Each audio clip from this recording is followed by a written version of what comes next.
Hi my dear student, मैं चंद्रदीप गर्ग आप सभी का अपने यूट्यूब चैनल अल्फ़ा क्लासेस 111 पर बहुत बहुत स्वागत करता हूँ। आज हम बात करेंगे कुछ पुनरावृत्ति का, चूँकि जो भौतिक विज्ञान है, ध्यान दीजिएगा, कक्षा 10 यूपी बोर्ड, इसमें हमने भौतिक विज्ञान का फर्स्ट चैप्टर प्रकाश का परावर्तन थोड़ा सा पढ़ाया था। तो उसको एक बार पुनरावृत्ति करके फिर से स्टार्ट कर रहे हैं ताकि आप सबको और अच्छे से समझ में आ जाए। तो आज कुछ बिंदु हैं, जैसे प्रकाश, ध्यान दीजिएगा। तो चैप्टर का नाम है प्रकाश तथा प्रकाश का परावर्तन, इम्पॉर्टेंट है। इसमें आपको सबसे पहले हम बताएंगे प्रकाश, व्हाट इज लाइट, फिर बताएंगे प्रकाश के गुण, प्रॉपर्टी ऑफ लाइट, फिर हम आपको बताएंगे प्रकाश स्रोत के बारे में, प्रकाश स्रोत, फिर आपको बताएंगे प्रकाश उत्सर्जन के आधार पर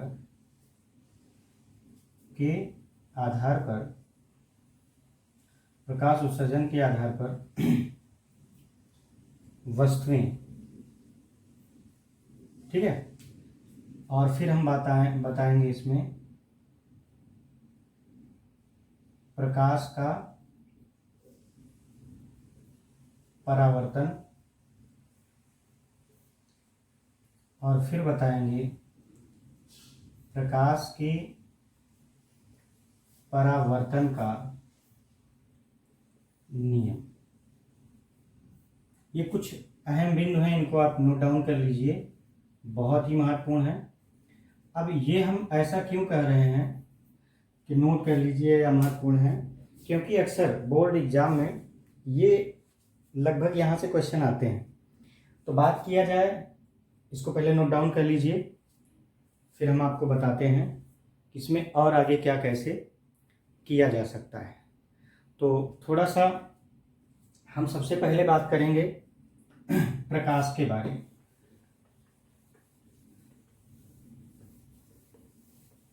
हम बात पहले करेंगे प्रकाश के बारे में।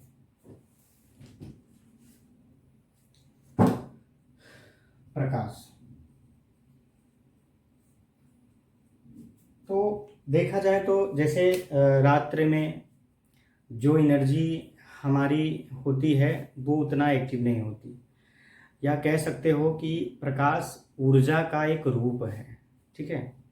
प्रकाश एक प्रकार की ऊर्जा है या ऊर्जा का एक रूप है, जिसकी सहायता से या जिसके कारण हमें वस्तुएं दिखाई देती हैं। अब ये क्या है, वस्तुएं दिखाई देने से और प्रकाश से क्या संबंध है? संबंध यही है कि प्रकाश के आपतित होने पर ही हमें वस्तु दिखाई पड़ती है, ठीक है। तो ध्यान दीजिएगा, प्रकाश ऊर्जा का वह स्वरूप है जिसकी सहायता से हमें वस्तुएं स्पष्ट रूप से दिखाई देती है, ठीक है। तो प्रकाश अगर कोई पूछे क्या है, तो एक लाइन में प्रकाश एक प्रकार की ऊर्जा है। अच्छा जी, हमने तो बोल दिया ऊर्जा है या ऊर्जा का स्वरूप है, ठीक है, जिसकी सहायता से हमें वस्तुएं दिखाई देती हैं। हमने सेकंड पोजीशन पर बताया था प्रकाश के गुण, ठीक है। प्रकाश के गुण कभी कभी पूछ लिए जाते हैं कि आप प्रकाश से क्या समझते हो और प्रकाश के गुण को स्पष्ट करिए। और ये जब भी आएगा प्रकाश तथा प्रकाश के गुण, ये लॉन्ग आंसर में हम कहते 2 ही नंबर में आए, लेकिन कंप्लीटली आपको तैयार करने की ज़रूरत है। चलिए बात करी जाए प्रकाश के गुण की। तो प्रकाश का सबसे महत्वपूर्ण गुण है प्रकाश सीधी रेखा में चलता है, सीधी रेखा में चलता है या गमन करता है। अच्छा जी, हमने बोल दिया सीधी रेखा में, आपने मान लिया। क्यों चलता है या इसको कैसे स्पष्ट करेंगे, तो एक एग्जाम्पल है आपके पास। कौन सा एग्जाम्पल? ये है कि जब हमें धूप निकलती है, धूप में जब धूप निकलती है और धूप में हम निकलते हैं, तो धूप से बचने के लिए आपने देखा होगा अक्सर छाते का इस्तेमाल किया जाता है। ठीक है, तो छाता तो ऑलरेडी हम यहाँ ऐसे लिए रहते हैं, है ना, यहाँ लिए हैं, तो क्या हो, सर हमारा धूप से बचे, बाकी हमारी और बॉडी जो जहाँ पर छाता नहीं है वहाँ धूप आनी चाहिए। लेकिन ऐसा नहीं होता, हम पूरी तरह से अपनी बॉडी को छाता लगाकर बचा सकते हैं। इससे ये पता चलता है कि प्रकाश ऐसे सीधे आया, छतरी से टकराए, फिर नीचे नहीं, या मतलब सीधा सीधा कह सकते हो कि प्रकाश कैसे है, ऋज रेखीय पथ में चलता है या सीधी रेखा में चलता है। दूसरा, प्रकाश में परावर्तन होता है,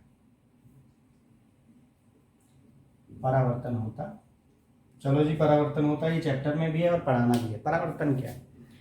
परावर्तन का सीधा सीधा अगर हिंदी अर्थ निकालेंगे तो किसी को मैंने किसी से टकरा करके लौटना या कहीं से लौटना, परावर्तित होना। ठीक है, जैसे आप प्रकाश देखे होंगे कि जो दर्पण होता है, ठीक है, दर्पण को जब हम प्रकाश की ओर करते हैं, वहाँ से फिर हल्का तिरछा करते हैं, तो प्रकाश की कुछ किरणें आप पहले आके दर्पण में पड़ती हैं, फिर वही किरणें रिफ्लेक्ट होके मतलब परावर्तित होकर के जाती हैं। यही क्या है? प्रकाश का परावर्तन। बशर्ते हम लोग जब छोटे थे बचपन में, तो परावर्तन की बहुत सारी घटनाएं, बहुत सारी मतलब यही दर्पण वाली घटना करते थे कई बार, लेकिन हकीकत में हमें अब पता चला कि यही प्रकाश का परावर्तन है। दूसरा क्या है? दूसरा है मतलब तीसरा, प्रकाश में अपवर्तन होता है, अपवर्तन होता है। यह अपवर्तन क्या है? जैसे जब प्रकाश विभिन्न माध्यमों में चलता है और विभिन्न माध्यमों में इसकी चाल भी भिन्न भिन्न होती है, तो जैसे मान लीजिए प्रकाश वायु में चला और अगला जो माध्यम है वायु के बाद वाला, वो है आपका कांच। तो जो कांच का माध्यम है डेफिनेटली उसका चाल बदल जाएगी। तो यहाँ एक बात निकल के आई कि जैसे वायु में जो उसका पथ होगा वो कांच में थोड़ा अपने आप से विचलित होगा, मतलब जिस पथ से जा रहा है, किस पथ से जा रहा है वो तो वायु में अलग की बात है, लेकिन वायु से जैसे उसने कहाँ प्रवेश किया, कांच में, तुरंत वो अपने पथ से थोड़ा सा विचलित होगा। और यही घटना क्या होती है? अपवर्तन। मतलब जब प्रकाश की किरणें एक माध्यम से दूसरे माध्यम में प्रवेश करती हैं, जाती हैं, तो उसे हम क्या कहते हैं? प्रकाश का परावर्तन। और मैं चौथा तथा आखिरी गुण बता दूं, प्रकाश में ध्रुवण होता है। ये बड़ा इंपॉर्टेंट है। ध्रुवण क्या है? ठीक है, तो ये इंटरमीडिएट की घटना है ध्रुवण। लेकिन जान लीजिए प्रकाश जब भी किसी स्रोत से निकलता है तो वो विभिन्न दिशाओं में, चारों तरफ से ऐसे चारों तरफ फैल जाता है, लेकिन हम बीच में कोई कृत्रिम व्यवस्था करके क्या करें कि उस प्रकाश को निश्चित दिशा में, है ना, ले जाएं, या निश्चित दिशा में ऐसा कर दें कि वो निश्चित दिशा में जाए। इसी घटना को क्या कहते हैं? प्रकाश का ध्रुवण। तो ये थी प्रकाश के गुण। इसको आप नोट डाउन करिए, फिर मैं आगे बताता हूं। अगला पॉइंट आपका, हमने कहा था प्रकाश स्रोत।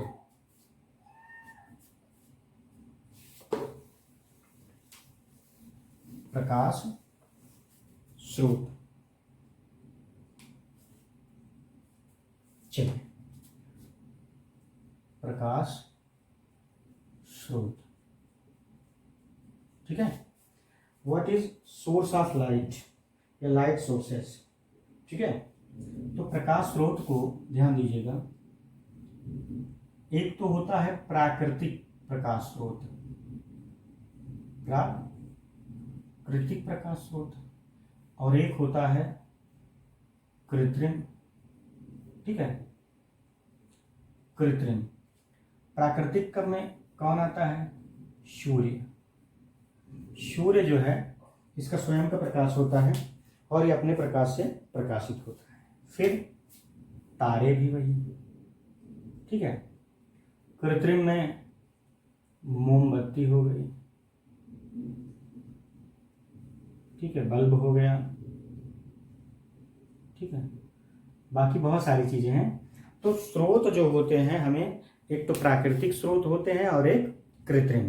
तो प्राकृतिक स्रोत हमने बता दिया, सूर्य, तारे, और क्या, कृत्रिम स्रोत में आप बल्ब हो गया, मोमबत्ती हो गई, टॉर्च हो गई, ये सारे एग्जाम्पल। अब मैं बात करूं प्रकाश स्रोत के बाद, प्रकाश स्रोत के आधार पर वस्तुओं का बंटवारा। तो आपने देखा होगा कि कुछ वस्तुएं ऐसी होती हैं जो स्वयं प्रकाश को उत्सर्जन करती हैं। स्वयं प्रकाश का उत्सर्जन मतलब जैसे सूर्य है ना, ये सब क्या है, दीप्त वस्तुएं। आई बात समझ में, चलिए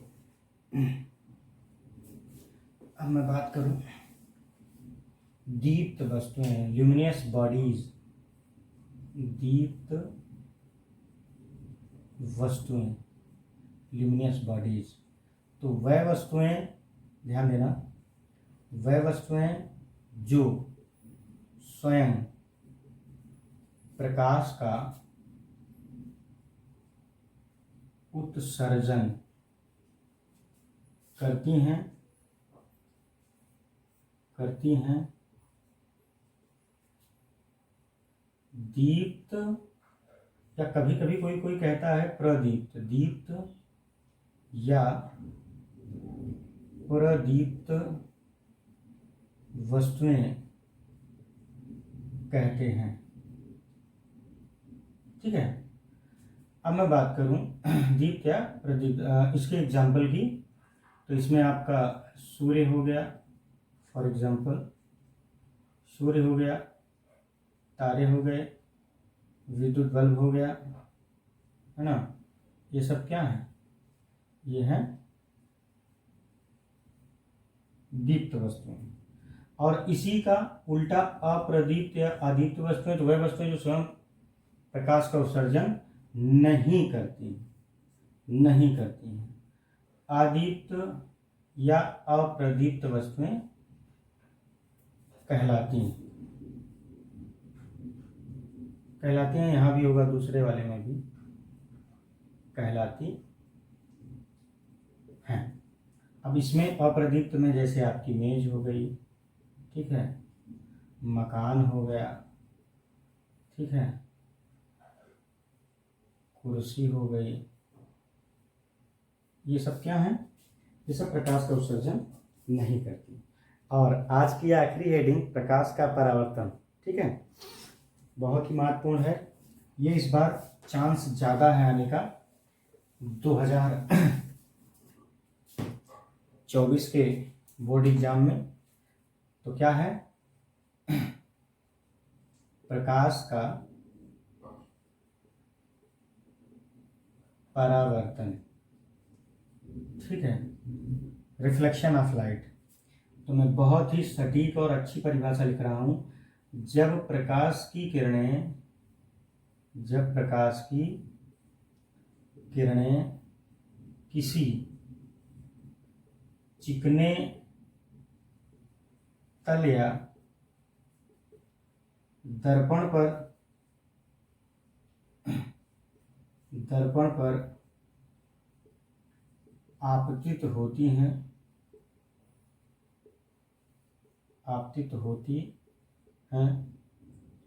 तो इनका लगभग संपूर्ण भाग, यहाँ देखिए, तो इनका लगभग संपूर्ण भाग पुनः उसी माध्यम में परावर्तित हो जाता है या वापस लौट जाता है, जैसा भी परावर्तित हो जाता है। ठीक है, प्रकाश की इस घटना को प्रकाश का परावर्तन कहते हैं। ये हाई स्कूल और इंटर दोनों में पूछा जाता है। फिलहाल हाई स्कूल के लिए ज़्यादा इम्पोर्टेंट है, हाई स्कूल के बच्चे इसको बहुत अच्छे से पढ़ेंगे। ठीक है, नेक्स्ट पॉइंट आपका है, इसमें मानते हैं ये कोई समतल दर्पण Z है, इस पर एक किरण क्या है, आपतित होती है। ये आपतित हुई और दर्पण से टकरा करके अपवर्तित, तो इस पर एक अभिलंब खींच दें ये। तो यहाँ जो ये किरण AB है, ये आपतित किरण है, और ये फिर लौटने वाली परावर्तित होने वाली ये परावर्तित किरण है ABBC। और यहाँ एक इसका नाम दे दें MN, ये अभिलंब है, और इसका नाम दे दें ZZ। तो इस कॉर्नर में लिख रहे हैं जो आपका ZZ है वो क्या है, समतल दर्पण। ये आपका समतल दर्पण है। AB जो है वो क्या है, आने वाली किरण मतलब आपतित किरण। ठीक है, BC क्या है, जाने वाली किरण मतलब परावर्तित किरण। ठीक है, ABBC हो गया। MN क्या है, अभिलंब। यहाँ देखिए आने वाली किरण और अभिलंब के बीच एक कोण बन रहा है, इसे I से प्रदर्शित करते हैं, और जाने वाली किरण माने परावर्तित किरण और इसे R से। तो जो यहाँ एंगल I होगा वो क्या होगा, आपतन कोण, और एंगल R जो होगा वो होगा परावर्तन कोण। आज का ये सबसे इम्पोर्टेंट डेफिनेशन आपने लिखा, इसको कंप्लीट करिए, फिर मैं आगे बताता हूँ। बहुत ही महत्वपूर्ण है, ये अक्सर पूछा जाता है, और इसको अगर आप नज़रअंदाज करेंगे तो कहीं ना कहीं आपका नुकसान होगा। नोट डाउन कर लीजिए, सटीक परिभाषा है, आसान भाषा में है, कोई भी ऐसी परिभाषा नहीं है जो टफ हो, बहुत ही सरल भाषा का प्रयोग किया गया है, विशेषकर आप सबके लिए। तो नेक्स्ट पॉइंट हम बात करें प्रकाश के परावर्तन के नियम की। ठीक है, चलिए, प्रकाश के परावर्तन का नियम। हाँ जी, दो नियम है, दोनों आपको हम इसी चित्र से याद करा दे रहे हैं। ठीक है, देखोगे तो आपतित किरण, परावर्तन किरण और अभिलंब एक ही तल पर स्थित है, तो पहला नियम यही बन गया। ठीक है, आपतित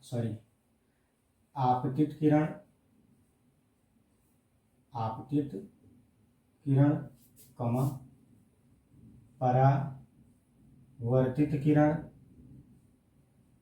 और अभिलंब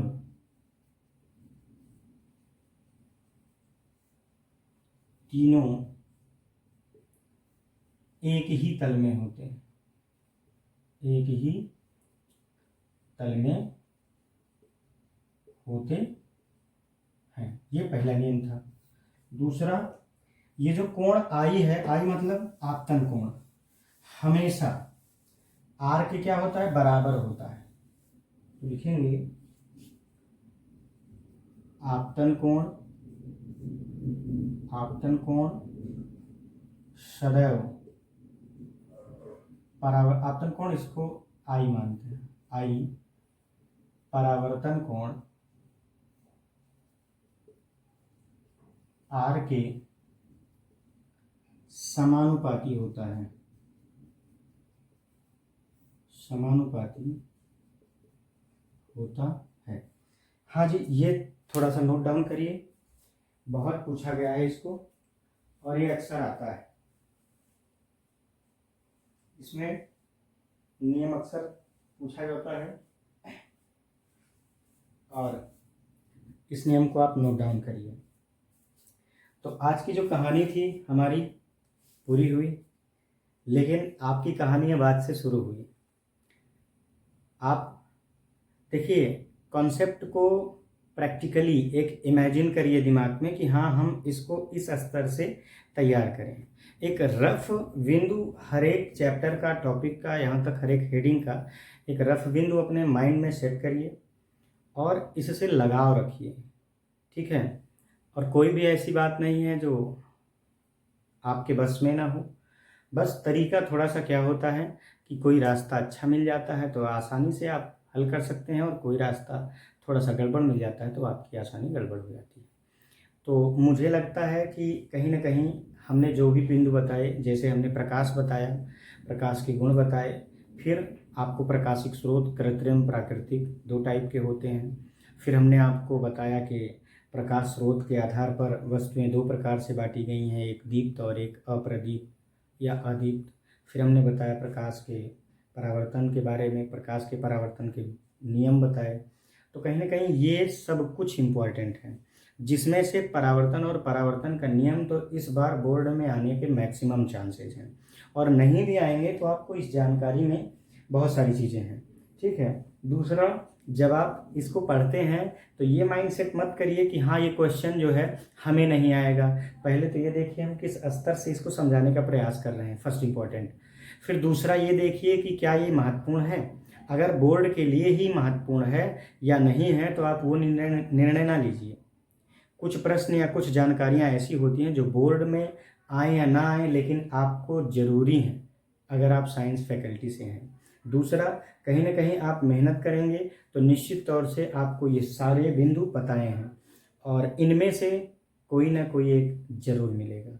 मिलते हैं अगले वीडियो के साथ नए उत्साह और उमंग के साथ, बशर्ते आपके अंदर जो उत्साह होगा वही लाभकारी होगा। पहली बार आप बोर्ड पेपर में बैठेंगे, या आपको प्रसन्नता भी होनी चाहिए, और डू और डाई वाले फॉर्मूले से, मतलब जितना हो सके अच्छे से अच्छे प्रिपेयर कर लीजिए। अभी आपके पास समय है। एक समय ऐसा भी आता है कि जब बोर्ड की डेट बाहर आ जाती है तो कहीं ना कहीं हम दिमाग में ज़्यादा प्रेशर लेने लगते हैं, तो प्रेशर लेने की ज़रूरत नहीं है। फिजिक्स और केमिस्ट्री आपको इस चैनल पर भली भांति मिलेगी, और मेरा दावा है कि हम लगभग 100% सारे क्वेश्चन आपको बता देंगे, मिल जाएंगे। बहुत बहुत धन्यवाद। अगर आप चैनल पर नए हैं तो चैनल को सब्सक्राइब करिए, वीडियो को बारीकियों से पूरी तरह देखिए, फिर कमेंट करिए। उसके बाद में आपके कमेंट पर विचार किया जाएगा, देखा जाएगा। अगर कोई सुझाव है या कोई जानकारी समझ में नहीं आई तो उसको नेक्स्ट वीडियो में हम जोड़ देंगे। बहुत बहुत धन्यवाद। Thank you very much.